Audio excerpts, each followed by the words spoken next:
नमस्कार शेतकरी मित्रांनो। तर मी आलेलो आहे शिरवळ या ठिकाणी मँगोचं प्लांटेशन करण्यासाठी। तर आपण या ठिकाणी मँगोचं प्लांटेशन करत आहोत। तर हा 5 एकराचा प्लॉट आहे आपला आणि या ठिकाणी झाडं पांगवायचं काम चाललेलं आहे। गाडी आपली त्या साईडला लागलेली आहे। हे बघताय मुलं झाडं पांगवत आहेत। झाडाची हाईट कॅनोपी एकदम छान आहे।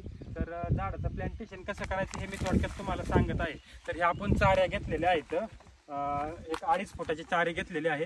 तर झाडाचं प्लांटेशन कसं करायचं हे मी सांगत आहे। जर झाडाचा जो खालचा बुंद आहे ते प्रथम आपण फाडून घेत आहे। हे बघताय झाडाचा जो खालचा बुंद आहे तर तो खालचं बुड आहे ते कापून घेतलेलं आहे। त्यानंतर झाड उभं केलेलं आहे, आपण उभं करून नंतर परत खड्ड्यामध्ये ठेवलेलं आहे। आणि जी झाडाची बॅग आहे तर ती नंतर फाडत आहोत।